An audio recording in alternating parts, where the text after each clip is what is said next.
Tell me, darling, could we run away? We could hide away by the cactus desert blue.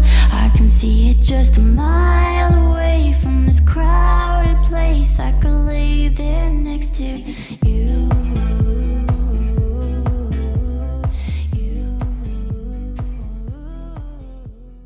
Friends, welcome back to our channel, Best Freaking Friends Forever. So thank you guys for watching, tuning in. If you haven't already, please subscribe or comment on our channel. What do you guys want us to talk about? Those kind of things. We'd love to hear from you guys. So today we're going to talk about The Little Mermaid. So our trivia question for you all today is, what was Ursula's name when she became human? Now, a little background. So the release date of The Little Mermaid was November 17th of 1989. Its budget was $40 million. Opening weekend, it only made $6 million. So it definitely did not do very well opening weekend, which with inflation today was only $13 million. In the US, it grossed $112 million, which was with inflation $236 million. And then gross worldwide, it made $211 million, which with inflation was $445 million. So it did well worldwide. Yes. Yeah, that would have stung, man. They kept going back and forth if they wanted to even do the movie. Like it just kept, I think it got shelved a couple times, and plus this came out when Splash did shortly after. Yes. And they were working on Splash 2, because it says Ariel was quite deliberately made a redhead in order to distinguish her from Daryl Hannah's character in Splash. Yep. Which that's a good movie too. Which I mean, she's the only redhead out of all the princesses, the Disney princesses, which is cool. And I think she's also the only princess that has biological siblings. Mm-hmm. Yes. Which is pretty interesting. Yeah. Well, I thought it was cool. So they got this storyline off of a book that somebody wrote, and I can't remember his name. And then Frozen is also from this guy as well. So that's what Frozen and Little Mermaid have in common. Nice. Well, and I read that this too, and it was pretty, because you don't think about it, but Prince Eric could be related to Prince Philip and Princess Aurora from Sleeping Beauty. In the dining room in Eric's castle, on Ariel's first evening on land, there was a painting hanging on the wall. The couple bear a striking resemblance to Aurora and Philip. I didn't even catch that. I'll have to maybe go back and find that scene and do it. Yeah, well, and it could just be an Easter egg. Like, I like whenever they try to connect the movies like that, because they did that with Tarzan and Frozen. Did you ever see that one? Yes, they did. I was like, man, that's pretty interesting to think about that. Yeah, well, Frozen 2 muted all that, so Frozen 2 showed what really happened to the parents. Yes, very true. This is an Easter egg. In the opening scene, when King Triton arrives at the arena, Mickey Mouse, Goofy, Donald Duck, and Kermit the Frog can be briefly seen in the crowd of sea of people as mermen when he passes over them. Which you can see them very, very briefly, but you can. Man, I'm gonna have to go back and look for that too, because I didn't catch that either.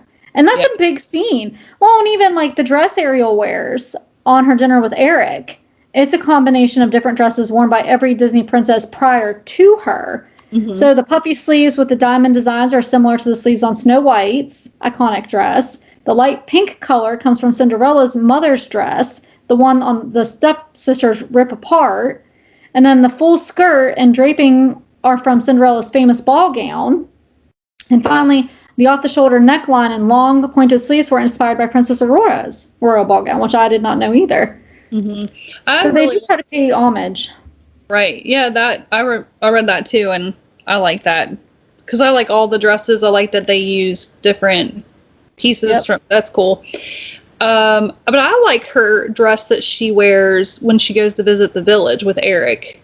Yes, I do too. I don't know. It's just simple. I mean, it's not. I would wear that. Anything extravagant. Yes. Yeah. It's not extravagant. It's just something simple. And like the little bow or her bow. Yeah. So watching this again for our channel, I kept sitting there and I'm like, I remember liking the movie and everything. And then I think this movie, I'm so glad that my daughter is growing up with the movies she's growing up with, because I look back at these movies and I'm like, the messages are bad. So like Ursula gives her the option to, you can stay home with your dad and sisters, or you can go be with the man you love. And so it's like this ultimatum, and she picks him over them, a man she doesn't even know. Like, that really bothers me. What was it? Oh, and then Ursula takes her voice away so she can't talk, and she's like, oh, well, there's always your looks. Yeah, well, body language, she says. Yes. Yeah, there's body language, yeah. Which is, well, and you got to think, she's only 16. Mm-hmm. I mean, Ariel is. And it's kind of like, I don't know. Yeah, like I said, I'm just glad my daughter's grown up with like Frozen and Moana, those types of movies where, it's more about being independent. And like with Frozen, you save your sibling, and with Moana, you try to find who you really are. And she does it all, with some help. But yeah, those messages are way better than what we grew up with as girls. Yep. I'm turning into one of those people. That's what I'm doing. Sorry, I used to call you those people. I used to be, it's just a movie. But no, I feel like that's a message that if you watch these movies over and over again, that's a message that gets embedded in you as a child. And so if you're taught that you can get a man on your looks, or you can pick a man over your family, those are just not things you should be teaching kids, any boy or girl. Yep, I agree. Villain. Yep. And she scares a lot of people. I mean, well, she's her voice. Mm-hmm. I mean, I don't know. It says the character of Ursula was based on a drag performer and John Waters' regular divine. Her personality and some of her actions were also largely inspired by a previous Disney villain, Madame Medusa, from Disney's The Rescuers.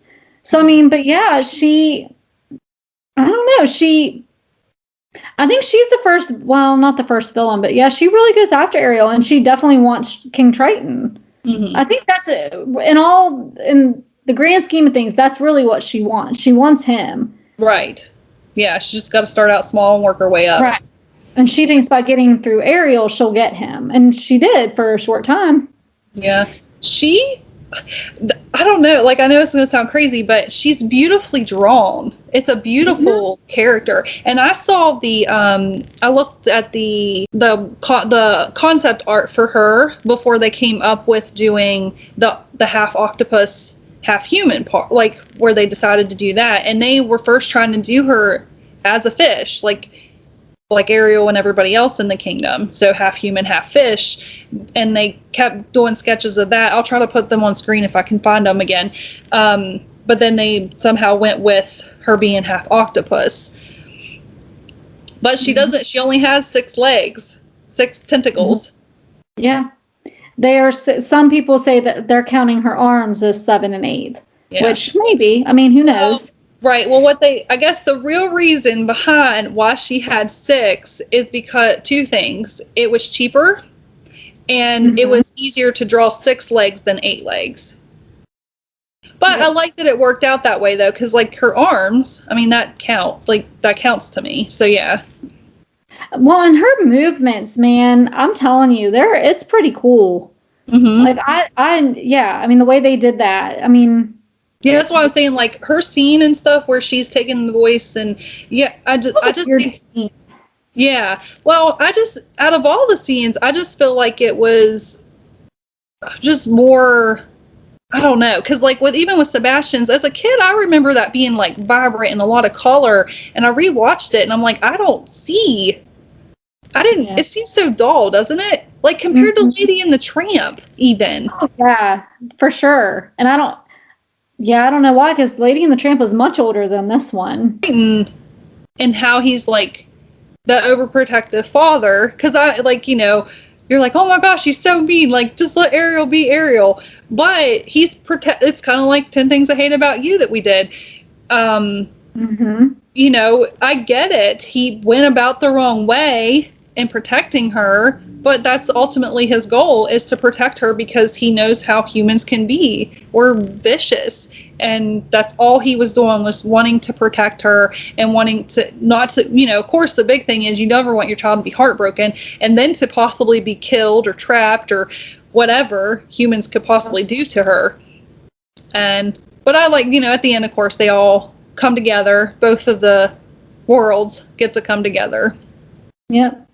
Well, I think that was a hard scene to watch too, when she's, when he follows Sebastian. Because Sebastian and she goes back to her area where she has all of her human trinkets. Mm-hmm. And he destroys a lot of them, including Eric's statue.